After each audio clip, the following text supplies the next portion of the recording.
So a lot of people have asked me, like, okay, you made your announcement for the first time in over a decade. You don't have like a fund to invest out of. How does it feel? And I said, it's interesting. Like, I feel like I'm an astronaut floating in space and the Earth, and I'm like floating away from the Earth. And it's this like familiar world. And I have no desire right now to go back. How does a person answer why something happens? When you look at the findings in different fields, Scant is the part of life in which we live. To attain the highest values. Work is noble, work is what we do when we get paid.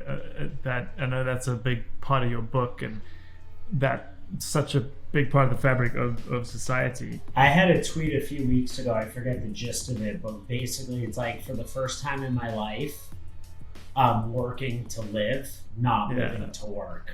Yeah. And I'm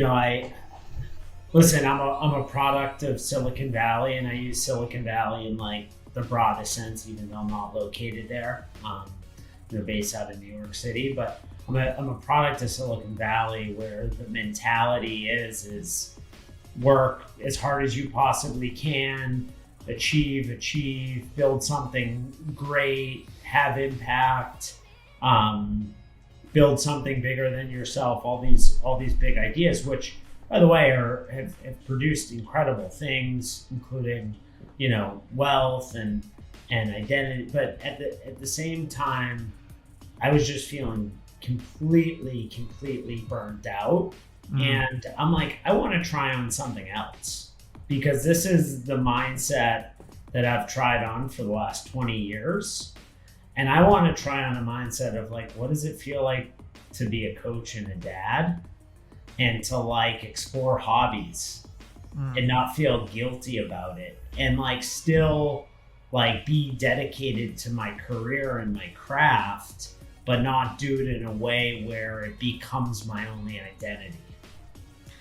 It's interesting you bring up identity, because Paul and I talked about this in our podcast. Was you get to a point when you make this change where you feel a dissonance with your identity. It doesn't feel authentic what you're doing, right?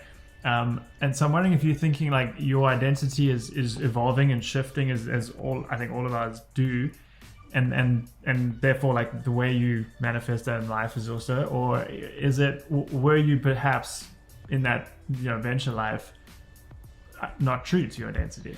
So a lot of people have asked me, like, okay, you made your announcement for the first time in over a decade. You don't have like a fund to invest out of.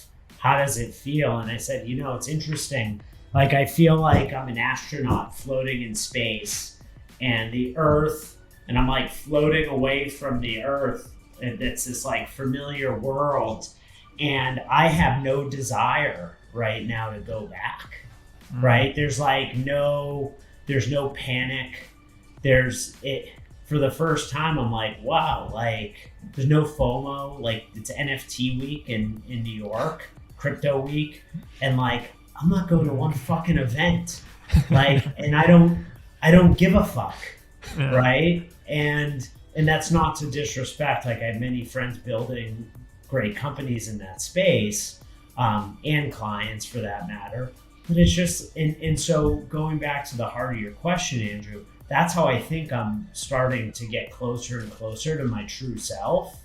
Yeah. Is because like I feel like I'm really like leaning into like what I want, what I need, what I value, as opposed to trying to live some other life that I think other people want me to live. Or that's opportunistic, right? That like you can do as well, and you can make a lot of money from it and all that, but you maybe not going to be happy. Yeah, and listen, maybe in 20 years we'll look back and I'll say, oh, what the fuck did I do? I left millions of dollars on the table.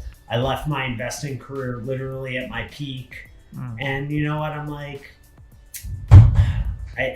there was just so much internal friction. You already know you won't regret it, though.